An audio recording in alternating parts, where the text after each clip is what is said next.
So this is a bit of a haphazard setup. What I really need is a little tripod. I actually have one back in Dorset. I wish I'd brought it with me.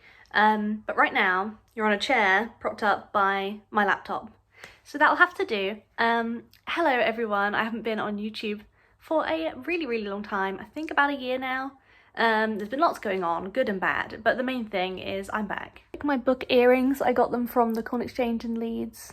They're so cute, they even have a little indents on them to make them look like pages. I really like them and they're very on theme for this channel. So the whole point of this video is I want to show you the current library books I've got going on and that I've taken out on loan. My local library is the Leeds Central Library and it's really good. They have a really good rotation of recently published books, and so it saves me money because if I wait like a little while, the rug is all tussled up. It's great for saving money because if I wait a little while then I can find something that I wanted to buy and then I can just read it for free, and that's what happened with this book, She and Her Cat. This was recommended to me by a lady in Waterstones, not last Christmas but the Christmas before that, and then finally I found it in the library and I am on page 41, and here's an illustration from it. And it's about a lady who adopts a cat, and you get the perspective of the lady and like what she's going through in her life, and then you get the perspective of the cat, and it's really sweet. I've almost been a little bit scared to continue it because I'm afraid I'm going to get my feelings hurt because it just feels quite emotional and raw. But it's really good. I do recommend it. It's just like so wholesome. The cat is called Chobi, and yeah, it's just so interesting to see the way that the cat interprets the world.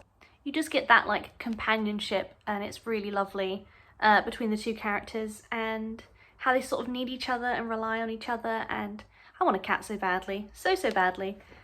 Technically I have a family cat, but Pudding is not mine, you know, and I just want a cat to live with. But yeah, the prose in this is delightful. It does feel like very hard hitting, and that's why I've been a little bit slow with it, because I'm like, oh please, my heart is exposed, don't hurt it. Last library trip I did go to Just Return Books, however I found Alice in Borderland, the first volume.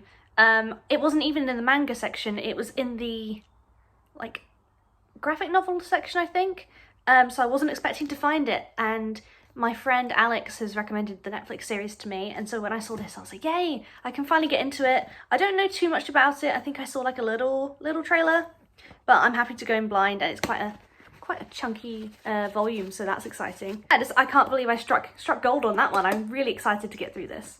And then I have Parallel Hells by Leon Craig, and it's a horror novel. I love this cover, by the way, that's what drew me to it. It's a horror novel and it has like short stories. You can see my mouse bookmark running along the top.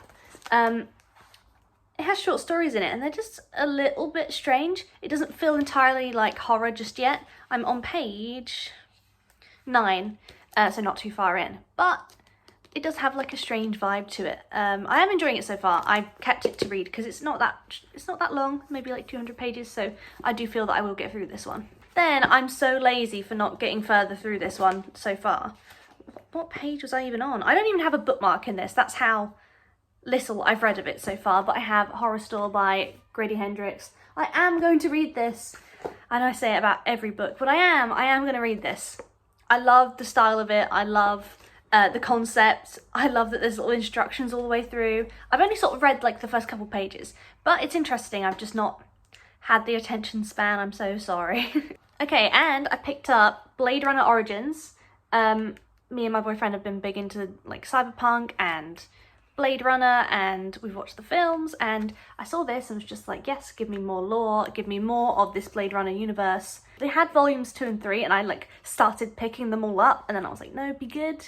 I was like, if you read this one you can come back, you can get the other 2. I have to talk to myself like a child because I have no restraint. Finally, as it is Bridgerton season, I found this graphic novel by Julia Quinn, who writes the Bridgerton books and has written the Bridgerton books. It's called Miss Butterworth and the Mad Baron, and here's a little example of like the illustration style. And it's quite funny, but it's also really brutal and dark, which I didn't expect because, you know, I'm not going to spoil it, but you don't really have gruesome deaths in Bridgerton, and it's not really very like blunt like that. And this is, so I was just quite surprised, but I did find myself laughing. And how far into, I think, let me see how far I got into this. Quite far, I think. I usually get through graphic novels quite quickly. I'm about 50 pages in. And how many pages is this? About 150. I didn't even know this existed, so this was a fun find. So that is the 6 books that I currently have on loan from the library. My owned TBR pile is far bigger. Let me know if you'd like me to do a video on that and what I'm currently reading. I used to be always getting through 1 book as a child. Now I'm always getting through about 20, because I always convince myself that if I pick up another one, it'll be quick. It'll be quick and then I can just go back to this one. That happens again and again and again until I'm halfway through about 15, 20 books. But I have no regrets. I'm enjoying all of them. And what's satisfying as a mood reader is when you make progress through multiple books and then you finish them all at the same time and you get to go on Goodreads and be like, finished, finished, finished. And it's just such a good feeling. But yeah, hello everyone on YouTube again. I'd like to make more videos on here. I really hope that I don't just say that and then disappear, but I make no promises. If I make no promises, I feel like I'm more likely to actually do something because I haven't put pressure on myself. So I intend for my channel to mostly be about books and book reviews and what I think of what I'm currently reading and sort of documenting my reading life. However, I'm also writing my first novel, so there might be a little bit of that mixed in. Now that I'm actually writing my first novel, it's nice to be able to say that like a year on. But yeah, this is just quite a simple video to come back to my channel, let you know what I'm currently reading, because I'm sure it's far different to the last books I said I was reading. And just say hello again. And I'm here, I'm still here. Still here, still reading, just haven't made any videos for quite a while. I have been active on TikTok, so if you want to follow me on there, it's Chloe Loves to Read. If you want to follow me on my Bookstagram, it's Chloe_loves to read. Here I am, I'm back. Hello everyone, I hope you're all doing well. Yeah, I hope to see you soon. I am sure that I'll have more to talk to you about all of these books. In fact, as I read them, I promise I will come back and talk about them. I will. Accountability. Hold me accountable, please. I beg of you. Bye.